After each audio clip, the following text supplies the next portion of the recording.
à tous, je suis Fanny, thérapeute, et à travers mes podcasts et mes vidéos, je vous aide à analyser, comprendre ce qui peut se passer au niveau de votre famille, du transgénérationnel et autres. Vous pouvez également me retrouver sur Instagram et je diffuse des vidéos complémentaires sur des livres que je recommande ou des petites méditations. Et évidemment, si vous voulez me joindre et faire une séance en visio, c'est tout à fait possible, il y a juste à me contacter. Aujourd'hui, on va aborder la thématique de la fratrie. Quelle place j'occupe dans ma fratrie? Comment ça se passe pour moi? Est-ce que je suis à l'aise avec cette place? Est-ce que je suis à la bonne place? On va pouvoir développer ce sujet un peu plus dans le détail. Et vous allez aussi pouvoir peut-être analyser votre propre fratrie, la fratrie de vos enfants, et aussi vous poser la question directement, c'est comment moi je me sens dans ma fratrie? Est-ce que l'amour circule bien? Est-ce que les relations sont fluides avec mes frères, mes sœurs? Est-ce qu'il y a des rivalités, de la jalousie, peut-être de la compétition? Est-ce que je sens des différences en fonction de comment papa et maman se comportent avec nous? Alors ce que je dis, c'est valable pour les enfants, mais c'est valable aussi pour nous à l'âge adulte, parce que inconsciemment, quand vous retournez faire un repas de famille, ou je sais pas, admettons pour Noël, voilà, toute la famille se retrouve, vous avez beau avoir 20, 40, 50, 60 ans, en fait, inconsciemment, on reprend nos places d'enfants. Donc finalement, cette posture d'adulte, elle est assez compliquée à garder quand on se retrouve dans sa famille d'origine. On peut avoir cette posture d'adulte dans sa famille construite, évidemment, mais généralement, quand on se retrouve avec sa famille d'origine, c'est pas tout à fait la même donne. Ce qu'on appelle les places dans la fratrie, finalement, c'est l'ordre de naissance des enfants au sein d'une famille. Et en fait, cette place, elle va avoir un impact à la fois sur le développement psychologique de l'enfant, mais aussi au sein des relations familiales, mais aussi sur la personnalité de l'enfant. Donc, selon Alfred Adler, l'ordre de naissance, en fait, va influencer souvent les comportements et les rôles que les enfants vont adopter. Donc, on a évidemment plusieurs places. On va démarrer avec celle de l'aîné, donc le premier-né de la famille. Et cet aîné, souvent, il est considéré comme le leader de la fratrie, le pionnier. Et en fait, cette place-là, elle est complexe parce que souvent, les enfants ils vont ressentir une forme de pression pour réussir, pour être un modèle pour les autres. Et ils vont souvent prendre des responsabilités dès leur plus jeune âge. Les aînés, en fait, ils sont souvent perçus comme plus mûrs, protecteurs, voire même autoritaires. Moi, c'est quelque chose que je vois fréquemment en thérapie. Bien souvent, les aînés, ils ont pris inconsciemment la place de papa ou de maman. Et souvent, c'est ça, c'est en gros, mon grand frère ou ma grande sœur, c'est mon deuxième papa ou ma deuxième maman. Et finalement, en faisant ça, ils sont plus à leur place d'enfant. Ils sont dans le pôle parent au lieu d'être dans le pôle enfant. Et c'est tout le travail qu'on fait justement avec les aînés, c'est se remettre dans le pôle enfant, même si voilà, t'es plus un enfant, t'as 40, 50, 60 ans. Il va être hyper important que le cerveau soit réinformé. Non, je ne suis pas le parent de mon frère et de ma sœur, je suis la grande sœur ou le grand frère, je suis l'aîné. Parce qu'en fait, en n'étant pas aux bonnes places, d'où l'importance de faire des constellations, finalement, il va y avoir plein de situations parasitantes inconscientes qui vont empêcher les fluidités dans les relations, que l'amour circule correctement. En fait, ça va générer plein de tensions conscientes ou inconscientes. Donc l'idée, ça va être ça pour l'aîné, c'est qu'il reprenne pleinement sa place d'aîné, le premier-né. Alors évidemment, là, je dis, oui, l'aîné, souvent, il prend cette place au niveau du pôle parent. Mais des fois, il arrive aussi que l'aîné, inconsciemment, soit à la place du benjamin ou du cadet. Hein, ça arrive aussi. Et encore une fois, il faut que chacun soit à sa juste place. Et puis à la deuxième place, donc on va retrouver le cadet. Alors lui, il peut développer une forte motivation à se distinguer de l'aîné et à se créer une identité propre. Et des fois, c'est même embêtant dans certaines situations, dans le sens où ils sont tellement préoccupés à ne pas ressembler à leur aîné que finalement, ils se construisent par rapport à ce que potentiellement n'est pas l'aîné, plutôt que d'être dans leur propre personnalité. Généralement, ils sont perçus comme plus créatifs et parfois plus rebelles. En fait, le cadet, il va être moins soumis aux attentes des autres. Après, c'est une place qui n'est pas facile, le cadet, parce que c'est la place du milieu, si jamais on est dans une fratrie de 3 ou 4, etc. En fait, la place du milieu, souvent, c'est les enfants qui ont du mal justement à trouver leur place. Ils sont pris entre l'aîné qui a une forte présence et le petit dernier qui occupe l'attention généralement. Donc, quand on est dans cette place du milieu, c'est pas facile de se trouver, de savoir où est sa place. Et enfin, vous avez le benjamin, donc le petit dernier, le dernier né. Donc lui, il est souvent vu en fait comme le bébé de la famille, Alors il peut bénéficier d'une certaine indulgence aussi de la part des parents et des aînés. Et il est souvent perçu comme le petit gâté, choyé, c'est le chouchou de la famille, quoi. En gros, c'est ça. Et souvent, ça peut aussi entraîner des sentiments d'infériorité ou de dépendance. Les benjamins, souvent, ils ont un tempérament qui est plus sociable, ils sont plus faciles d'accès, car ils sont beaucoup entourés de plus d'attention et de plus de soutien. Et souvent, on peut facilement distinguer qui est l'aîné, le cadet et le benjamin. C'est vrai que le benjamin, c'est celui avec lequel ça va être facile de discuter, d'échanger. Ça peut être le cas pour les autres aussi, mais je dirais celui-là encore davantage. Et puis un autre cas qu'on peut avoir, donc c'est l'enfant unique. Donc là, il n'y a pas de fratrie. L'enfant unique, du coup, lui, il va grandir en fait sans rivalité fraternelle. Il peut être aussi plus mûr, plus responsable de façon précoce, mais aussi ça va le rendre plus solitaire. C'est souvent des enfants qui sont seuls ou qui se sentent seuls. Et vu qu'il est seul, il va développer une forte relation avec ses parents. Mais du coup, vu qu'il est seul, il va aussi avoir plus de pression. On le voit souvent, malheureusement, aux enterrements de leurs parents. Ces enfants uniques, en fait, ils sont seuls à tout porter, ou quand les parents sont en fin de vie, on sent cette solitude et il y a comme un manque. Parfois, il arrive que justement, pour pallier ce manque, ce sont des enfants qui réclament des animaux, justement pour avoir un compagnon ou quelqu'un avec qui partager. Et ça peut être aussi une des conséquences à l'âge adulte, c'est que quand tu n'as pas été habitué à avoir des frères et des sœurs avec qui partager les jouets, le repas, je sais pas en fait. Quand on t'a tout donné, à l'âge adulte, des fois, ça peut être compliqué justement d'apprendre ce que c'est que le partage, de penser aux autres, vu que tu as toujours été ta propre priorité et que pour tes parents, tu étais la priorité aussi. Voilà, le côté un peu altruiste, il peut être compliqué. Chez certains, je ne vais pas faire de généralité, mais chez certains, il peut être compliqué. Après, tu as d'autres facteurs qui rentrent en ligne de compte dans une fratrie. Les rôles des enfants dans la fratrie ne sont pas uniquement déterminés par l'ordre de naissance. Quand je dis d'autres facteurs, ça peut être l'écart d'âge entre les enfants, les personnalités individuelles, les attentes des parents aussi vont rentrer vraiment en ligne de compte, et toutes les circonstances particulières, c'est-à-dire s'il y a un enfant malade au sein de la fratrie, s'il y a un handicap, tout ça en fait ça va influencer les rôles familiaux. Donc en résumé, bien que l'ordre de naissance dans la fratrie puisse influencer certains aspects de la personnalité et des relations, chaque enfant est unique et en fait, il y a plein de variations qui peuvent exister au sein d'une même famille. Donc là, j'ai évoqué tout ce qui se passe au sein d'une famille entre parents et enfants et dans la fratrie, mais tu as aussi toutes les conséquences transgénérationnelles. C'est-à-dire que quand tu n'es pas à la bonne place inconsciemment dans ta fratrie, souvent tu l'as hérité des blessures, des traumatismes ou des attentes des générations précédentes. Il n'y a qu'à observer, si par exemple dans ta fratrie c'est compliqué, tu n'arrives pas à nouer du lien, ou je sais pas, il y en a qui ne peuvent pas se supporter, etc., etc., regarde au-dessus comment ça se passe dans les fratries. S'il y en a, est-ce qu'il y a déjà eu des ruptures dans les fratries? Est-ce que tout le monde se parle encore? Est-ce qu'il y en a qui sont exclus du système? En fait, tant que c'est pas réglé au-dessus, ça va redescendre en dessous. Donc tu peux tout à fait te dire toi en tant que parent que tu fais tout ce que tu peux pour que tes enfants, ça se passe bien entre eux, etc. Mais si c'est transgénérationnel, là évidemment il faudra travailler l'arbre généalogique de façon à réparer là où c'est nécessaire. Alors pour mieux comprendre ces dynamiques transgénérationnelles, je vais vous donner quelques points clés à comprendre. En fait, le premier point, ça va être les rôles familiaux et les places de chacun. Donc comme je l'ai déjà expliqué, dans une fratrie, chaque enfant va être en fait assigné à un rôle inconscient. Là, je ne parle pas du rôle conscient, qui finalement va correspondre aux attentes des parents ou aux schémas familiaux qui ont été hérités. Par exemple, l'aîné, il peut être vu, lui, comme le protecteur ou le responsable de la famille. Le cadet, lui, il peut être considéré comme l'enfant un peu fragile, et le benjamin, lui, comme l'indépendant. Et si un enfant ne trouve pas sa place naturelle dans cette hiérarchie, il peut se sentir exclu. Ou alors ça peut générer aussi du conflit, de la compétition avec ses frères et ses sœurs. C'est pour ça que la place consciente et inconsciente ne va pas forcément être la même.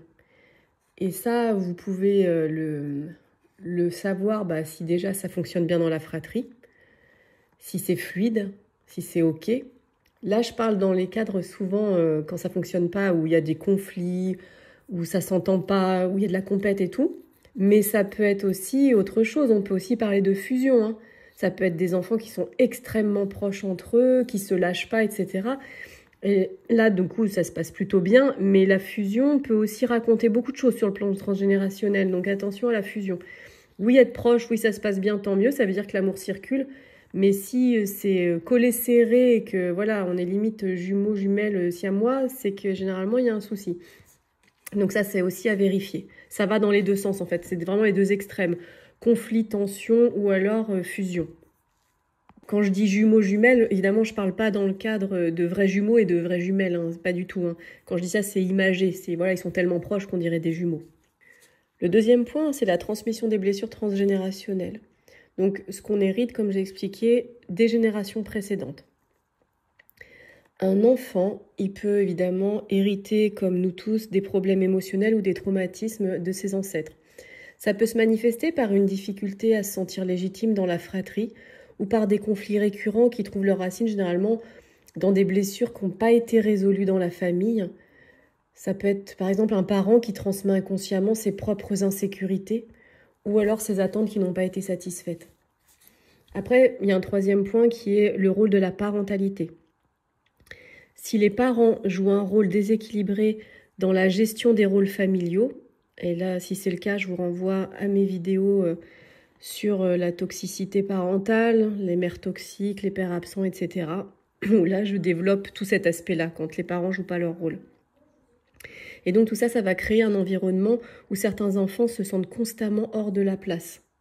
Ils sont jamais dans leur place. Par exemple, un enfant qui est souvent comparé à un frère ou à une sœur, modèle entre guillemets, il peut éprouver un sentiment d'infériorité ou d'inadéquation. Ça peut mener à des rivalités fraternelles ou alors à une recherche constante de reconnaissance. Donc cet enfant-là, il va grandir en étant porte-à-faux. Le quatrième point, donc, ça va être les effets à long terme. Quand un enfant ne se sent pas à la bonne place dans sa fratrie, ça peut affecter son développement émotionnel, mais aussi sa perception de lui-même. Par exemple, un enfant qui se sent constamment négligé ou sous-évalué par rapport à son frère ou à ses sœurs, il va avoir des difficultés à établir des relations saines et équilibrées dans sa vie d'adulte. En fait, une fois adulte, ça va être un aimant à relations toxiques et à la dépendance affective également. En gros, tous les conflits non résolus qui sont hérités des ancêtres, ou même des parents ou des grands-parents, c'est pas forcément que des gens décédés, ça forme une espèce de cycle, une espèce de cercle un peu vicieux qui est assez difficile à briser, évidemment, s'il n'y a pas un travail qui est fait par rapport à ça. Cinquième point, les mécanismes d'ajustement. C'est-à-dire, en fait, dans certaines situations, les membres de la fratrie, ils peuvent s'adapter et ils vont adopter en fait des rôles compensatoires.